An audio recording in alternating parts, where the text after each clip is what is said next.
광야 2세대들에게 모압 평지에서 하나님께서 그 땅에 들어가면은 드려야 될 예배를 말씀해 주시는 그 내용, 오늘 마지막 부분을 저희가 방금 같이 읽었습니다. 마지막 부분은 어저께 시작된 28장 이제 16절부터 나오는 죄송합니다. 29장 첫 절부터 나오는 일곱째 달, 그렇죠? 7월 1일에 있는 나팔절, 10일에 있는 속죄일, 거기에 이어서 오늘 이야기는 이제 장막절 또는 초막절이라고 이름이 붙여진 절기를 설명하고 있습니다.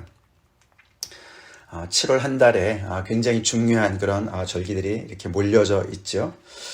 이들의 7월은 이제 지난 주일에도 말씀을 드렸지만 1년의 마무리가 되는, 그래서 이제 가을철이 되어서 우리 달력으로 말하면 한 9월, 10월 정도 됩니다.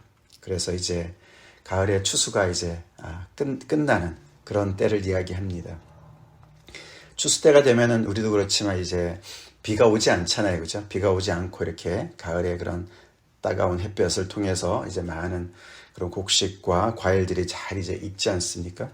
그래서 그때를 이제 마무리하고 이제 추수도 끝내서 어떻게 보면 가장 1년 중에서 가장 이제 마음도 풍성하지만 또 쉴 수 있는 바쁜 것이 이제 끝나가는 그런 때입니다. 그래서 그때 이렇게 하나님께서 그런 또 절기에 맞춰서 이런 많은 절기들을 하나님께서 이렇게 명령을 하시는 것이죠.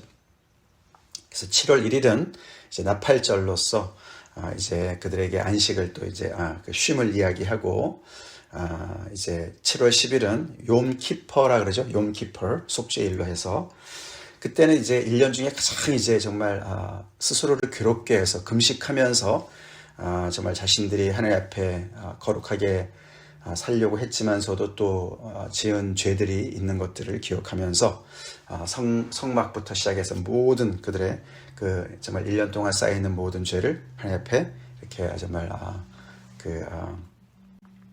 죄사함을 받는 그런 날을 하나님께서 만들어 주셨죠. 제정해 주셨죠. 그게 끝나고 나서 이제 그 달 15일부터 일주일 동안 22일까지 그들은 또 1년 중에 가장 기쁜 그런 장막절을 지내게 됩니다. 자, 그러니까 이렇게 가장 그런 정말 엄숙하고 회개해야 되는 날과 가장 기쁜 날이 이렇게 맞물려져 있는 것을 볼 수가 있어요. 그것도 하나의 어떤 그런 삶의 리듬을 가르쳐 주는 것이죠. 자, 그렇게 7일 동안 이제 진행이 될 때, 그들은, 우리 다른 이제 출애굽기나 이런 데도 보면은, 어떻게 합니까? 그냥 모이지 않아요. 그들은 집에서 떠나서 초막을 지으라 그러죠. 하나님께서, 그죠? 초막을 지으라고. 나뭇가지나 이런 것들을, 종려나무나 이런 것들을 가지고 초막을 지어서 거기서 일주일 동안 지나라고 말씀하십니다. 즉, 지금 이 광야 세대들이 지금 광야에서 쭉 지내온 거랑 같은 그런 모양으로 초막을 만들어서 그 땅에 들어가서 너네가 집 안에서 거하겠지만 이 장막절을 할 때는, 초막절을 할 때는 그렇게 초막에서 거하라고 그렇게 말씀을 하셨습니다. 자, 그러니까 여러 가지가 이렇게 겹쳐 있죠. 그래서 추수가 되어서 풍성함도 있지만 또 그때 초막에서 거하면서 광야 때 그런 결핍의 그런 시절을 또 떠올리면서 하나님의 공급하심을 또 기억하라고 하나님께서 그렇게 이 장막절을 마련해 주시는 것입니다. 그때 성회로 다 같이 모여라 그렇게 말씀을 하시면서 드려야 될 그런 그 동물의 제사를 자세하게 설명을 해 주시죠. 그들이 매일 드려야 되는 제사는 3가지 종류였습니다. 번제, 소제, 그 다음에 전제 이렇게 드리죠. 그것뿐만 아니라 상번제도 드립니다. 그렇죠? 그래 여러 가지를 다 드리지만 특별히 이때 초막절 때 드려야 되는 것이 있는데, 그래서 번제로는 숫송아지 13마리, 첫날, 그죠? 맨 첫날에는 숫송아지 13마리, 순양 2마리, 또 어린 양, 1년 된 순양을 어린 양이라고 하는데 어린 양 14마리. 그래서 거기다가 또 순염소 1마리는 속죄제로 드립니다. 그렇죠? 그래서 속죄제로 드리고, 그렇게 4종류의 동물을 이렇게 소제와 함께해서 하나님 앞에 드리라고. 그러면서 그 다음 날에는 다른 건 다 똑같은데 숫송아지가 1마리 줍니다. 그렇죠? 13마리에서 12마리, 그 다음에 11마리, 10마리 이렇게 쭉 줄어서 7째 날 가면은 7마리, 숫송아지가 7마리로 줄면서 다른 거는 똑같이 그렇게 계속 반복해서 7일 동안 하나님 앞에 그렇게 예배를 드리라고, 동물의 제사를 드리라고 말씀을 하셨습니다. 그리고 맨 마지막 8째 날에 일주일 다 지낸 다음에 그 마지막 8째 날에 다시 장엄한 성회로 모여서 아무 일도 하지 말고, 그날에는 수송아지를 1마리만 드립니다. 수송아지 1마리, 순양 1마리, 그리고 어린 양은 7마리 그렇게 드리고, 순염소는 1마리 드리고, 소제와 전제를 똑같은 양을 드려서 드리라고 말씀을 하셨습니다. 그러니까 1년 중에 그 가장 많은 제물을 드리는 한 주간이 되는 것이죠, 그렇죠? 이 초막절 때 한 주간을 드립니다. 정말 얼마나 많은 동물들이 이때 희생이 되는지 모르겠어요, 그렇죠? 그리고 그 제장들은 특별히 얼마나 바쁘겠습니까, 그렇죠? 매일매일 상번제도 드리면서 이 초막절을 지키려니까 정말 굉장하죠. 그들의 수고도 굉장하고 재물도 굉장히 그렇게 집중해서 하나님 앞에 드립니다. 그만큼 하나님께서 주신 복이 큰 것이죠, 그렇죠? 그래서 그런 가을 추수와 함께 또 가을에 그 거두어들인 포도와 올리브를, 그런 주로 열매를 하나님 앞에 정말 그런 수확을 한 것들을 정말 감사함으로 하나님께 이렇게 풍성한 제사를 드리면서 광야 시절에 하나님께서 어떻게 정말 그들을 인도하시고 정말 그들을 이끌어 주셨고, 또 이렇게 약속의 땅에서 얼마나 많은 축복을 주셨는지를 기억하면서 하나님 앞에 드리라고 그렇게 말씀을 하셨습니다. 그것을 하나님께서 39절에 다시, 우리 지난 주일에도 제가 언급했지만, 이것은 지금까지 얘기했던 모든 것들은 의무제고, 너네가 각자가 자원해서 드리는 제물, 그것을 드릴 수 있다. 그것은 서원제나 낙헌제로 드리는 번제, 소제, 전제, 화목제, 그 외에 이 모든 것들을 의무제로 계속 드리라 라고 모세에게 명령하신 것을 모세가 여호수아와 그 후대 사람들한테 명령을 합니다.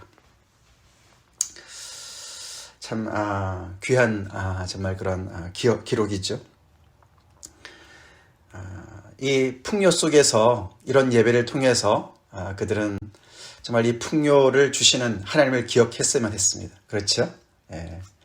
이 예배를 통해서 그들은 이 엄청난 풍성한 그런 약속의 땅에서의 그런 자기들이 정말 마땅히 받아야 될 것도 아닌데 디저브 하지 않은 이런 놀라운 은혜를 주신 하나님을 기억하면서 그 풍요 가운데 이 날을 기억하고 하나님께서 제정하신 대로 하나님 앞에 예배를 드리면서 그 하나님께서 주신 그 틀을 가지고 그 복을 잘 정말 유지하고 관리하고 하나님 앞에 감사드리며 하나님께 영광을 돌려야만 했던 것이죠. 그런 예배를 상실하게 되면은 그들은 이제 정말 하나님께서 축복 주신 하나님은 잊어버리고 축복만 붙잡는 잘못된 길로 갈 수 있기 때문에 하나님께서 이렇게 정말 그들을 또 위해서 이런 귀한 예배의 그런 제도를 만드신 줄을 믿습니다. 또 동시에 그들은 그 땅에 풍요한 땅에 들어가서 정말 또 게으르지 않고 나태해지지 않도록 이렇게 일주일이라도 초막 생활을 하면서 광야 시절에 그런 그 고난의 시간을 기억하라고 그렇게 말씀하신 줄을 믿습니다. 그때 하나님께서 그들을 어떻게 정말 보호하시고 그때도 정말 성실하게 인도하셨는지를 기억하고서 이 많은 풍요로운 것, 이것들이 전부가 아니라는 것, 그들의 삶을 지켜주고 지탱해주는 것은 하나님과의 언약의 관계라는 것을 그들이 잊지 않도록 그것을 꼭 기억하라고 말씀을 하시는 것이죠. 그것이 쭉 이제 발전을 해서 예수님 당시에 오면은 어떻게 바뀝니까? 예수님도 우리가 요한복음에 보면은 초막절을 지키느라고 예루살렘으로 올라가신 기록이 나오죠. 요한복음 7장에 나옵니다. 그때 보면은 그들이 이제 그 많은 초막절을 지킬 때 그 많은 행사를 하지만 그 중에 중요한 두 가지가 나오죠. 뭡니까?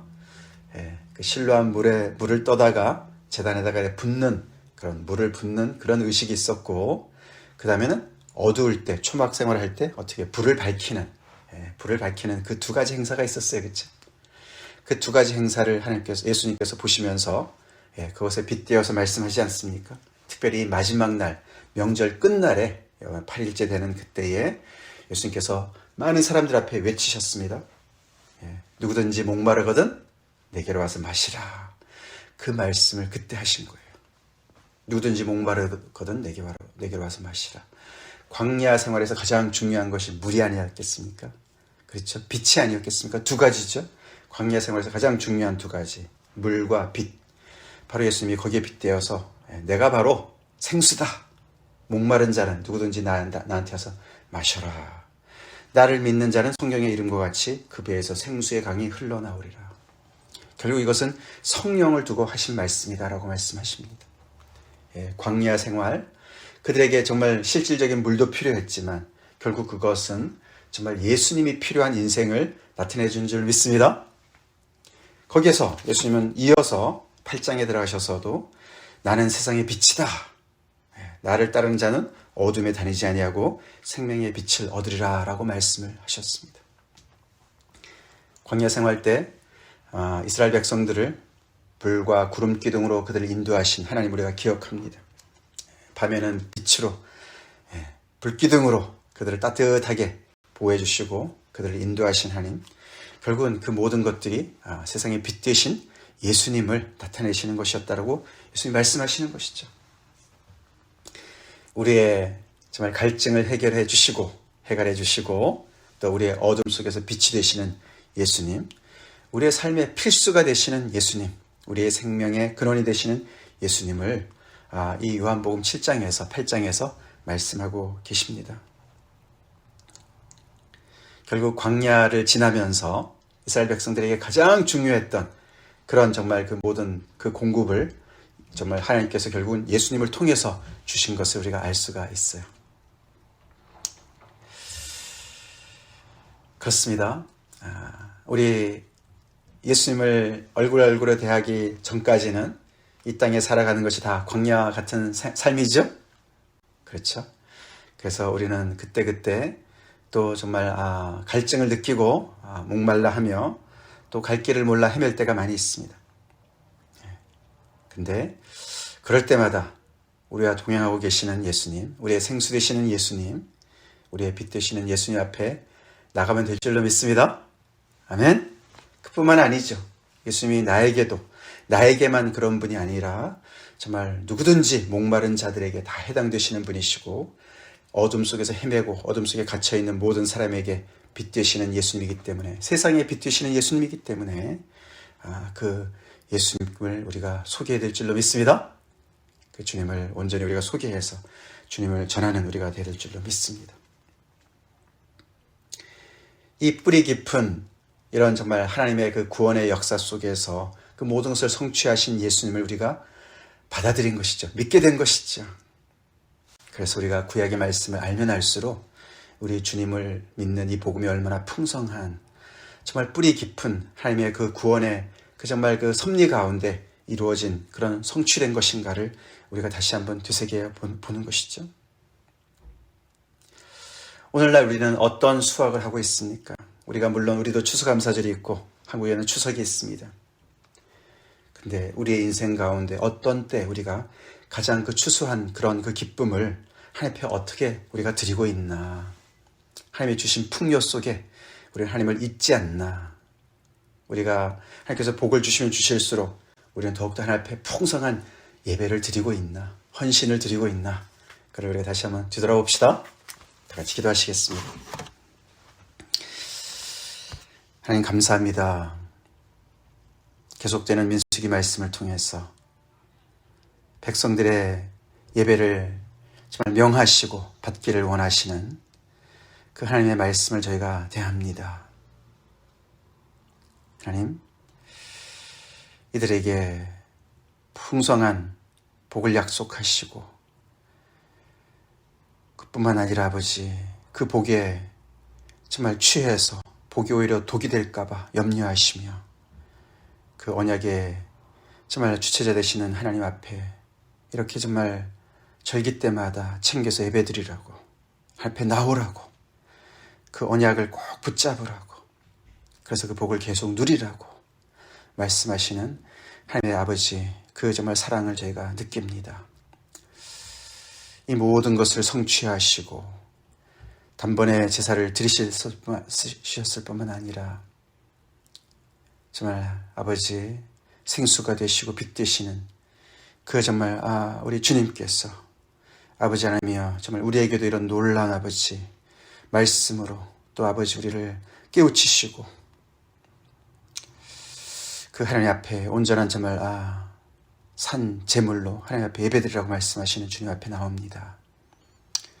하나님 우리가 정말 아버지 우리에게도 이런 정말 아버지 규칙적이고 또 정규적인 그런 아버지 예배를 온전히 주님 앞에 기쁨으로 넘치도록 드리게 하시고 특별히 하나님께서 복을 주실 때마다 추수할 때마다 더욱더 그 하나님 우리의 복의 근원 되신 하나님 앞에 모든 영광을 드리는 그런 저희의 삶이 되게 하여 주시옵소서.